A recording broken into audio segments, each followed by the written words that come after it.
Welcome to another Erik Wait whiskey study. I'm celebrating Bourbon Month, March 2019.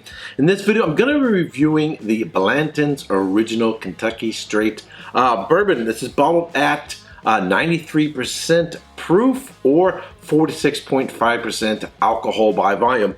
Comes in these really cool bottles with these little metal horses on it. In each bottle that they produce, or different bottle in their line, has the horse in a different stance. So if you were to line them up sort of like a stop action video, each one is in a different step, so they're sort of continuing the run.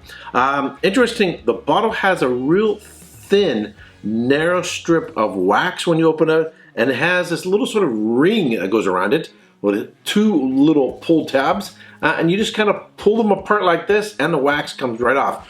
Really like it, and I think with this little special pull tab, and the special thin coating of wax, it sort of acts as a countermeasure, because it would be very challenging to sort of wax that thing on there like that. It's also a real nice, large opening to it. And if you didn't keep the bottle, keeping these little stoppers would be sort of a collective item that you could either put on your shelf or put in other bottles. Really cool. Sells for about $60, but the real question we want to know is this just a fancy bottle, or is the content worth the $60? That's what we want to know. All right, before I get into this, here is a video from the producer about this bourbon. The finest bourbon in the world can be traced back to one single barrel. It all began nearly a century ago with Colonel Albert Blanton, an idealistic stock boy who worked his way up to become distillery president. He set out to create the finest Kentucky bourbon for his own private reserve. It was in the center sections of the fabled metal-clad warehouse age that Blanton discovered the distinctive bourbon from a single barrel, which would one day revolutionize the industry. In 1984, Colonel Blanton's former apprentice Elmer T. Lee revived his pioneering technique and introduced single-barrel bourbon to the world. Today, Warehouse H remains the exclusive source of Blanton's bourbon. Each barrel of Blanton's is bottled specifically by taste, which means no barrel of Blanton's is ready until it's truly ready. Only a select few of the finest barrels are deemed worthy of the Blanton's name. A trademark recipe combining the sweetness of corn with rye and malted barley, along with the aging process unique to Warehouse H, delivers Blanton's signature rich amber color and sweet, mellow taste. Once the single barrel is selected, the bourbon is poured from its oak cask into Blanton's signature barrel-shaped bottle, then labeled, packaged, and sealed, all by hand. From the handwritten label to each of the 8 distinctive Kentucky thoroughbreds atop, every bottle of Blanton's is a true original. The characteristic taste makes every sip of award-winning Blanton's unforgettable. It is the preferred bourbon for those who appreciate exceptional quality. There's nothing like the Blanton's experience. Every sip, every time. Blanton's, the original single-barrel bourbon.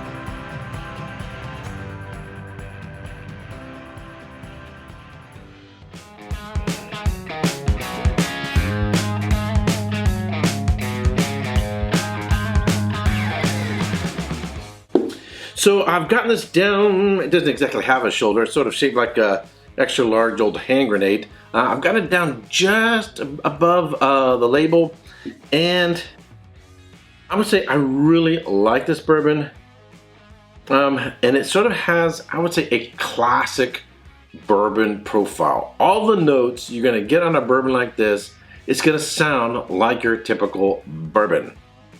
So you get the caramels, you get sort of the butterscotch, you get cinnamon with apples, you get the vanilla, baking spices, slight oaky character to it, a lot of cinnamon, nutmeg, maybe a little bit of pear, sort of an apple pie character to it. On the palate,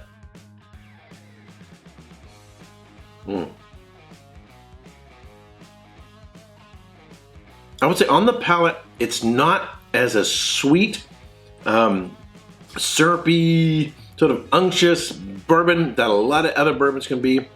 So if you don't want something that's super sweet and you want to back that off, something that's, let's say, medium to medium minus in sweetness, right? This is probably what you're looking for. It has a real nice development. I'm getting the apples and the pears, and then comes in the cinnamon, then the vanilla. But I also get a little bit of mocha, a little bit of coffee, along with the vanilla and the baking spices, and a little bit of oak. I also get almost like a little bit of a nuttiness to it as well, and a little minor, either sort of like fall leaves or tobacco notes. This is an outstanding bourbon. I like the development. I like the balance. It doesn't have any one particular trait that sort of reigns or overtakes everything else. It's got a nice development to it. It's at 46% or 46.5% alcohol by volume. It's not super hot. You get a little bit of the Kentucky warmth going on there, but it doesn't have like a major bite to it. I really, really like this, and I've had this on ice as well, on a rocks glass, and it's just really, really delicious there as well. What would I give it as a score? I'm gonna give it a solid 90 points. The only question is the price, $60. Okay, now I mentioned in the Weller Special Reserve video that the price of bourbons has been going up and going up, and from my fellow whiskey tubers and other whiskey friends who pay more attention to bourbon, they've been saying this has been going on for quite some time. But now, you know, even your middle to lower shelf bourbons are becoming more and more expensive. So for those bottles that used to be in the $20 to $30 range that have now passed $50, those actually make this one come across as a better value. In other words, if it's holding its own, if it stays at $60, while the other ones that are, I would say, lesser quality are getting up in the $40, $50 range, it makes this one an even better value, because I would rather spend another $10, $15 maybe for this one than for those ones, those $20 to $30 ones that have really been jumping up. And you know, afterwards, I do like the bottle. Afterwards, after this is empty, I'm gonna find another purpose for this bottle. I visited the whiskey house down in San Diego, and they have empty Blanton bottles that they use for serving water. So when you're sitting at a table, and they have a small menu, you can also order food there. But the whiskey house has the largest whiskey menu in the world. There are more different whiskeys available there than any other whiskey bar, and you can see all the bottles on display around the whiskey bar.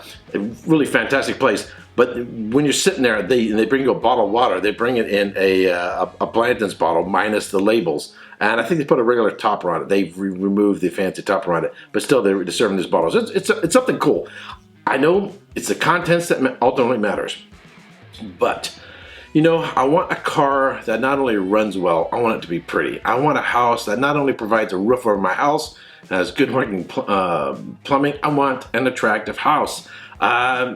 Yes, ultimately it's the contents that matter, but on the outside that matters too. Yes, ultimately I want my food to taste good, but I want to go to a restaurant, you know, I want it to look good too, because the first thing we eat with or drink with is our eyes. And so I appreciate the artistic element of the bottle, and I'm glad that the whiskey holds up. I really, really enjoy it. All right, that's it for this review. If you subscribe to this channel, I want to thank you very much. If you haven't yet subscribed, if you like watching my videos, I would greatly appreciate it if you would subscribe. Give it a thumbs up. Share with your friends on Facebook, Twitter, and other social networking channels. And if you've tried a Blanton's Original, I want to know what you think. Let me know down in the comment section down below what you think about this bourbon. All right, until next time, cheers. Hey, if you like my review, be sure to check out these other whiskey videos.